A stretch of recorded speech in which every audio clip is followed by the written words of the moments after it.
Cozy Corner of Cinema, episode 196, being recorded on Monday, December 29th, 2025. I hope all of you had a wonderful Christmas, a wonderful holiday. I hope you all are staying warm out there. If you are going outside, making sure that you're properly clothed, that you're not freezing out there. I'm looking outside right now, and I think it might be raining a little bit.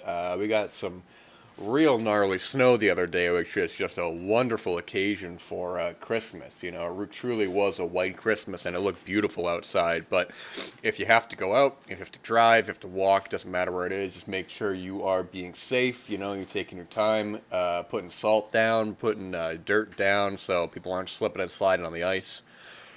Things have been so busy lately. This episode is a little late of coming out, and I'm aware of that. Just because there's just so much to get done here, so much to get done before the end of the year. There's just so much to watch at right now. I still have a list of films I know I will not be able to fully complete the list that I will not fully complete in time for the end of 2025, so that will have to leak over into a bit of 2026. But right now, it's really just a period of wrapping up just a lot of films that I haven't had an opportunity to watch until now, or films that weren't on my radar previously. I'm getting recommendations from acquaintances on films to keep an eye out on, to watch. Most of which are available. I know there's a couple, at least at the time of this recording, that are unavailable to me, including some bigger films, so to speak, some films that are currently in limited release that will not be available to me until January of 2026. So those will be watched when they are available, of course, and they'll be marked for 2026 should they make any lists. Because you can say that those are 2025 films, whatever. And I've talked a little bit about this, but I mark it as when they're available to me. I don't live in a big city. I don't live in an area that can get these films first. Before everybody else.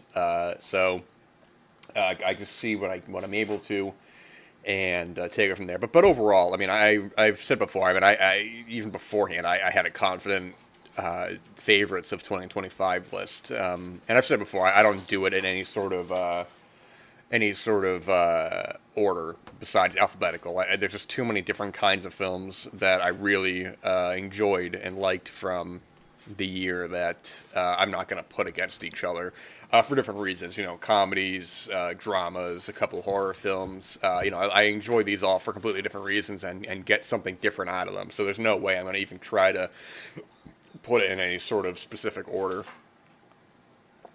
But trucking along through some of these late 2025 films, late in the year, I should say. It's been a lot of good ones. A couple that I wasn't so crazy about, but like I said, glad I at least watched them anyway. So I'm kind of in full force on going through these films. And even theatrically, there's a couple films still I need to see, which I'll see tomorrow and probably Wednesday, if I don't get to it all tomorrow. But at this point, it looks like I'm going to be rounding out the year with about 234 theatrical watches, which is my record for the time of this recording, and the plan is to beat that record next year.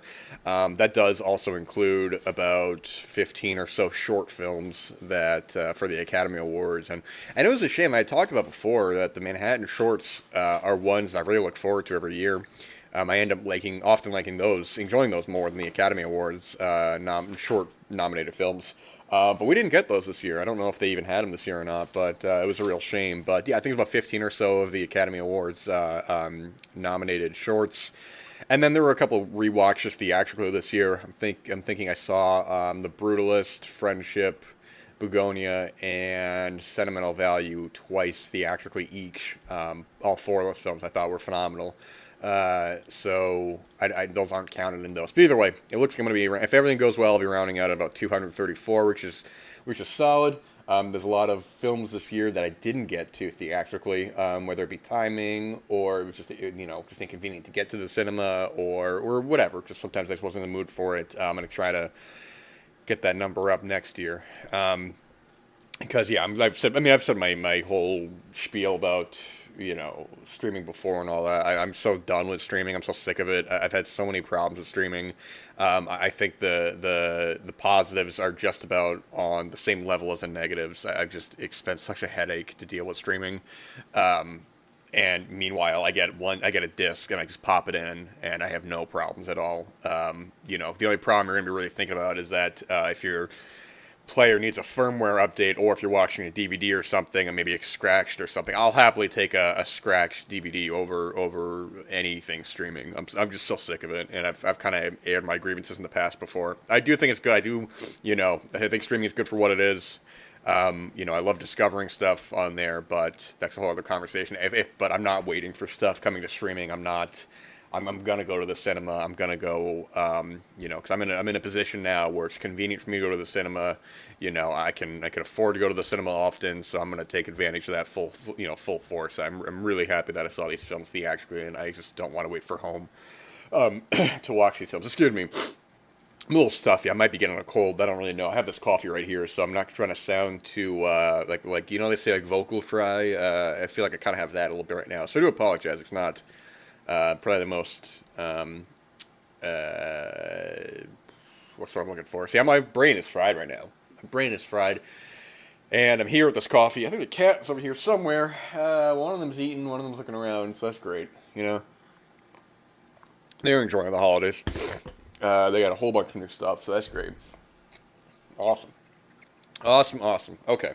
Some acquaintances and I recorded a little end of the year list, our favorite physical releases of 2025, which will be up pretty soon.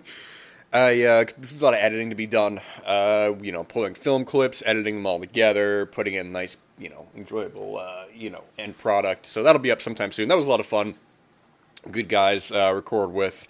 We had a couple of beers, so we had some good laughs. We had some good conversation. Lots of variety of films there. Those are good guys and knowledgeable guys. These are the kinds of people you really want to associate with in terms of something that you're interested in. Like if you're into films, you want to meet people who are gonna give you good recommendations. You don't want to meet Joe Schmo who maybe you don't feel like is gonna be having a lot to say or anything like that. Or maybe you do, like it's your prerogative. But I'm saying, if a dude, is trying to tell me all about, some superhero movie, but he knows I'm not a fan, of those movies, then, the conversation really ain't going to go anywhere. There's nothing wrong with that, it's to each their own. But if a dude's like, hey, this cool film, you may not have heard of, but check it out. The next one you're going to want to talk to about that sort of stuff. But yeah, good guys. It'll be up soon, so keep an eye on that. It's about maybe 6 hours or so it'll be good if you're at work or you're driving or you're doing something cleaning. I don't know. You throw it on and hopefully get some recommendations out of there. So, excuse me for the pause. I'm having the coffee here. I don't want to keep pausing it, but I also not trying to have a whole lot of dead air. Something I feel like I say a lot, but if this is your first time listening to it, then, I don't want you to think I'm just not saying anything, which I guess I'm not, but at the same time, there's a reason for it. Anyways, a couple of last-minute 2025 films I'll mention briefly. I think that are worth mentioning in the conversation. Two films that I really liked a lot, two different kinds of films, but both good character films. I'll go with the first one that I watched first, of course, for both of these, and then I will go into the one I watched later. I won't go into too much detail about these. I think, if you're interested to kind of check these out on your own. But the first one is a new film by Oliver Sayas. It's his new film, Suspended Time. Oliver Sayas is known. He's a filmmaker I kind of, I like some of his stuff. I'm not so crazy about some of his other stuff. I think he's probably most known for doing Personal Shopper and Clouds of Sils Maria, or is it Seas Maria? I don't know. He also directed like Irma Vep, and I forgot what year that was, 90 something. That's a quality film as well. He's done a couple films with. Oh my gosh, I'm blanking the name. Juliette Binoche. He did Nonfiction a couple years ago, back in 2018. She's a quality filmmaker. It's his newest film, Suspended Time, and it's interesting to kind of watch this, especially in the same year we get a film like Eddington. Both films, 5 years. I mean, Suspended Time is listed as 2024. It was available to me this year, so I'm counting it for this year. But a couple years after the COVID-19 pandemic, and we're now getting films kind of looking back on it. And I think the difference is that with a film like Eddington and a film like Suspended Time is that these are quality films and they are insightful films. They're going for two different kinds of feelings. Eddington is more so kind of highlighting the absurdity of the whole situation and taking it to a very cinematic level in a way that I thought was really well done, very funny, very dark. Whereas Suspended Time is far more grounded. It's far more of, these characters just inside. We have these two couples, and they're hanging out at this country house. And it's a very quiet film. It's a film that's very light on plot. I mean, I'm looking at the plot description here on IMDb, and I don't even think that it's really that accurate. It says, leading to rising tensions and revelations about their relationships. It's not, rising tensions is one thing. I don't really know about that, but in terms of their relationships, I think it's just more about these characters butting heads a little, but ultimately kind of finding a lot of common ground. We have these main two characters. One of them is very lax about a lot of the protocols in place and kind of pointing out the absurdities of it, but he has his own kind of hang-ups. Like early on, it's kind of funny. He's saying that he's kind of pointing out, the ridiculousness of this whole thing, but then he's also grilling this guy because he bought from Amazon. He doesn't like Amazon as a company and stuff. So they all have their own they're all like stuck in their own ways. And they all have their feelings about these things. And the other guy's is being, he's trying to be more serious about the protocols, but he's also not, he's also like contradicting himself. He's like, because the guy's like, well, the guy touched the box, wouldn't you be? And he's like, well, I don't know, I'll put it out there, don't worry about it. So it's fun. It's a comedy. It's very, but it's very, I don't want to say dry in a negative way, but it's not something that you laugh out loud at. It's more just kind of these situations these characters get themselves into. They're with their wives as well. And, it's just a really nice, quiet film. A very mature film. These two leads I was unfamiliar with. Vincent Messane. I don't know how to say his name. And the other gentleman, oh my gosh, why am I even trying to say these names?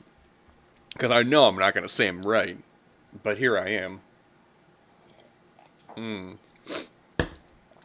Mika Lescott or Misha? I'm not sure. Anyways, this is just a really solid film. It's one that I just like quickly on because they're back and forth between them, even without their wives. I could have just watched the whole film about these two. I think they have a really good back and forth, and it is about it does take place during the COVID-19 pandemic, but it's really not. You could just have this be anything. You could just have this be like just these characters in, just hanging out in this country house. You take a couple of references aside to the pandemic, and I think that it's really its own things. But these characters who are kind of stuck with each other. Self-stuck because they could easily just go anywhere or do what they wanted to, but they're choosing to quarantine this place, and I think it's kind of a miracle that this and Eddington aren't headaches, because I think I remember begrudgingly, I'll be the first to admit my own kind of bias that I think when I first heard about something like Eddington, I was like, I don't really care about a movie about COVID-19. It seems kind of like, like just jumping on, like, hey, we can make a movie about this. Because during COVID, there were just so many bad, like, movies that were coming out that were, all shot in someone's home and all that. And on one hand, it's great. These people are making films. They're finding ways to make films without going outside. But at the same time, we just got a glut of just terrible films. There's some I could bring up right now where I'm just like, man, that was a terrible, not bad, a terrible film. But I'm not going to do that because I don't want to waste your time, and I'm not going to waste my time just dogging on these films that somebody else might really like. But then I see Eddington, and it's far more poignant. I think it's far more interesting. And it's a film that I've said before, I really like a lot. I think it's very funny. And this film as well. I think if you told me about this, I would kind of feel the same way. I'm like, I don't really care about these. I wouldn't really care about, characters who are in lockdown, having this sort of back and forth. But especially from Oliver Sayers, who like I said before, I'm not an outright fan of his films. Some of his films I feel kind of cold on. Personal Shopper and Clouds of Seas, or is it Sills or Seas? I don't know how to say it. Personal Shopper and Clouds of Seas Maria are two films that I think I like a lot to a certain point. Then they kind of lose me, especially the third act of both those films. Is something where I'm really not on board with. But Arm of Ep is one I do like a lot. That was from '96, also, by the way. I haven't seen some of his earlier stuff, so I'm gonna need more context. He did stuff like Cold Water and A New Life, so I know he's done a lot of stuff there. But either way, Suspended Time, really like this a lot. Actually, has a new film out funnily enough, The Wizard of the Kremlin from technically 2025, which is a political drama. A young Russian filmmaker becomes an unlikely advisor to Vladimir Putin as he rises to power in post-Soviet Russia, navigating the new era's complexities and chaos. All right. This could either be interesting or be kind of lame, truthfully. It's like, oh, Jeffrey Wright's, oh, it's a good cast. I don't know.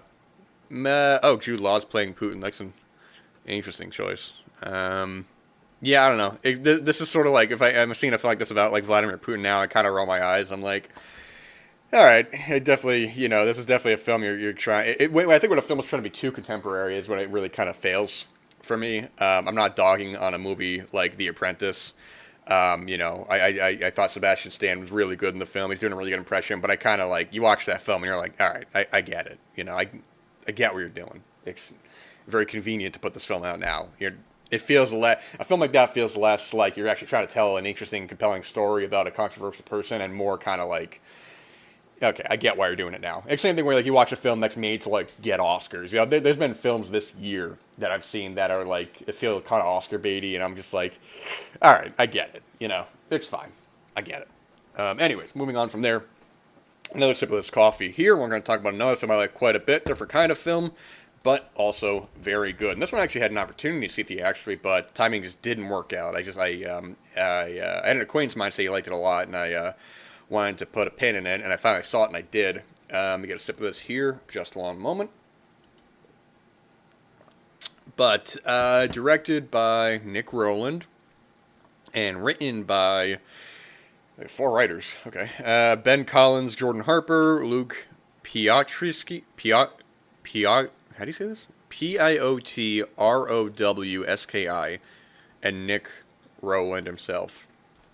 New film, She Rides Shotgun, starring Taron Egerton. Oh my gosh, I can't speak this morning. This afternoon, Taron Egerton and Anna Sophia Hegger. And it is a film that just nearly sticks the landing. I have one kind of big gripe with the film, which I'll get into. Besides that gripe, quality film. I really like this film. And it starts off with Taron Egerton. He plays this guy. Well, actually, we start off with this character, Polly, played by Anna Sophia Hegger. She's waiting outside for her ma at school. She's by herself. Taron Egerton comes to pick her up. And he's like, right off the bat, we don't know what's going on, but he's really kind of hurrying up. He's like, hey, come here. You really gotta come here right now. I don't have a lot of time, this and that. And we find out what's going on. He's on the run. Some stuff happened with him and her mom, and becomes a man on the run kind of film. Also a bit of a coming of age kind of film, because I think really the star of this film is, or at least the one who really steals the show, is the performance by Anna Sophia Hegger. It's wild. I have not heard a lot, about the film on its own, but her performance, I think, is so good in the film. She has so much of the film to carry, and Taron Egerton as well is also a terrific actor. He's been an actor who, everything I've seen him in, I thought he's done a really exceptional job. And I think those Kingsman movies are fun. I saw the first two. I don't know if he's in the third one. I don't know if they even made a fourth one or not. I don't know. But anyways, he's like fun. Those are fun kind of spy films, action films. Rocket Man, I think he's solid in. I think he's a really good actor. And this is a different kind of role for him. He's very, they're not really too concerned about making him likable, because he's very, he's like a bad dude in this movie, man. They're really not concerned about, he's trying to do one good thing, but it's something where he is going out of his way to do. He's forced to do all these other bad things. He's being very, very cruel to this character, Polly. He's very violent. He's one of these guys always on edge, but it's a really solid performance as well. But both the back and forth, I think, with Taron Egerton has already kind of proven himself to be a solid actor. So him, you sort of kind of expect that from him. When you have this newcomer, Anna Sophia Hegger, who has to kind of ride that same level that he does, I think if her performance was not in place or was not very good, it would really kind of dampen a lot of the film, especially a lot of times where she has to be on her own. There's like one long sequence in the film where she's off on her own on a phone, and just the way she delivers some of this dialogue, it's like you just kind of hear the fear and the sadness in her voice. And there's one scene in particular at the end of the film. There's like this one great shot where the camera holds on her face and it kind of like slowly zooming in, and you just see she's like on the verge of crying. She has these facial expressions where you don't know if she's gonna smile, if she's gonna cry. It's just like it really kind of like blew me away. I was like, wow, man, this is like for this kid, this movie. She does a pretty phenomenal job. What I was saying before, my only real gripe with the film, I think it gets unnecessarily big in a way where I think the smaller character stuff is where the film really shines the most. There's a car chase in the film that feels kind of out of place. It feels very cinematic, I guess, and that was like when that happened, I was like, all right, that feels kind of bigger, but whatever. I think when it gets to the third act is when it starts to get a little much for me. There's a whole bit with John Carroll Lynch, who's who's an exceptional actor, a really wonderful actor. He's one of these guys who you've seen him. If you see his face, you can name probably 5 films he's been in. He's just a great actor. When his character comes in, that is the part that starts to feel very theatrical, very cinematic in a negative way, where there's a lot of monologuing, there's a lot of dialogue of just it's one of these things where it becomes a bit convenient with some of the plot progression, and becomes a little cliche. And it's not even that the performance itself is bad. Like I say, John Carroll Lynch is a solid actor, but it's a thing where because it almost feels like studio notes in a way, where you have this good, besides the the kind of over the top car chase. You have this good kind of running thread throughout the film. I mean, I had some small problems here and there. It's like it became a little repetitive, where it's like a dude is going after Taron Egerton, and then Taron Egerton shows up and just beats the hell out of him, and it happens like 2 or 3 times. I'm like, man, I got it. I got the dude's a badass. But that whole end part kind of felt a little. It felt a little unnecessarily theatrical, but I will say, like the very end of the film, I thought was great. Like the last shot of the film, really the whole last scene, and I don't really want to like give it away or talk about it, because it's not even necessarily a spoiler, but it's one of these things where it's sort of like the ending that I kind of. If you got rid of the previous scenes, like this should have been the ending. Like this should have been what kind of wraps it all up. I would have liked a bit more ambiguity, and then you have that ending. And you might be saying, Dan, I don't have a clue what you're talking about. And that's okay. Watch the film and maybe it'll be a bit more clear to you. But in a lot of ways, I mean, it reminded me of a film I really love, Perfect World. I talked about before with by Clint Eastwood in 1993 with Kevin Costner. And actually, it's funny, this book I'm reading now about road films, there's a whole part in that book about A Perfect World.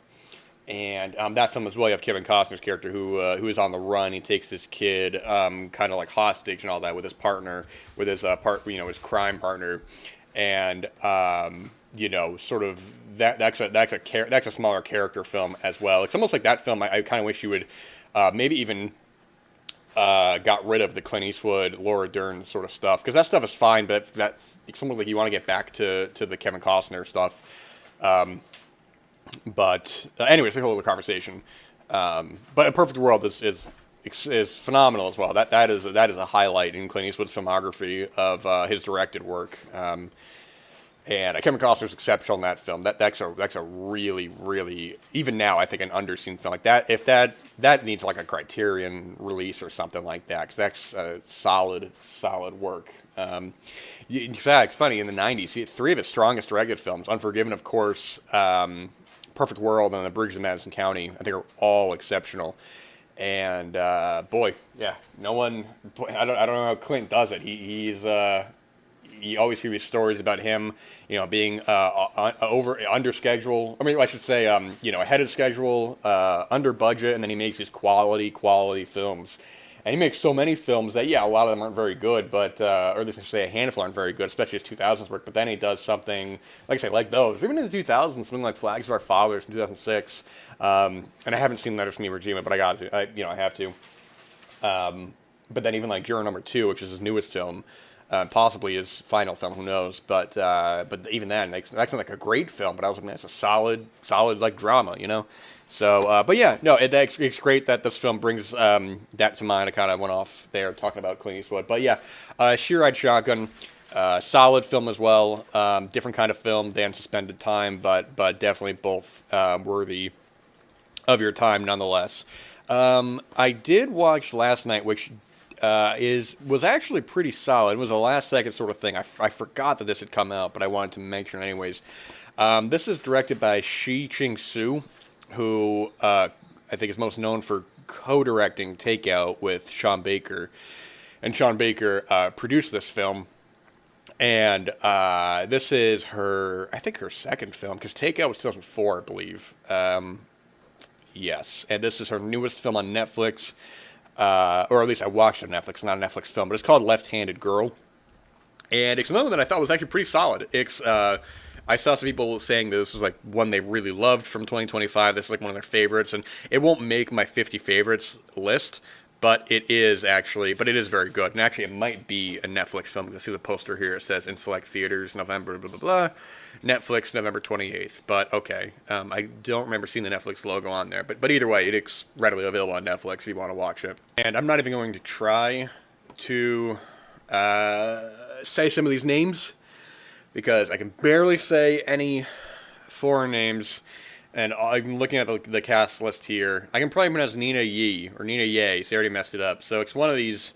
I'm not even going to try to pronounce. I'm going to say it's that girl, it's that guy. I'm not even going to try. Anyways, this is also co-written by Sean Baker as well. But it's funny. He's produced it and he wrote it, but it doesn't exactly, I don't want to say totally feel like a Sean Baker film, because it feels more in line with maybe, and I haven't seen Takeout, so I really can't say for sure. I haven't seen that film yet, but Shi Ching Su's kind of work, because it has a little bit of that, it has that feeling of realism that his films do, but it doesn't feel as manic, as chaotic as his films. I don't even mean that in a negative way, but even something like Red Rocket, when it's just those characters interacting, it doesn't quite, like, I see his films that have the overlapping kind of dialogue, this, this kind of rising tension. It's really not that. It feels more of just like a really straightforward, like really good drama. When you have this Ma, and she has her kids, they go to, I think it was Taipei, and she has her own kind of past that's a little vague at first, but she opens up this little noodle stand, and we start to learn more about both the daughters. She has a young daughter who is kind of getting into, maybe not getting in trouble just yet, but she's, going around. She's stealing from all these stores, just little things here and there. And then she has an older daughter who kind of gets involved with this guy at his place, and there's some questionable stuff going on there. It's not melodramatic. It's not, even like there's like a whole, when there's the big kind of thematic parts of it, it never gets big and it never gets obnoxious. There's the only time where the film, where the characters get confrontational or they're airing their grievances, even then it doesn't feel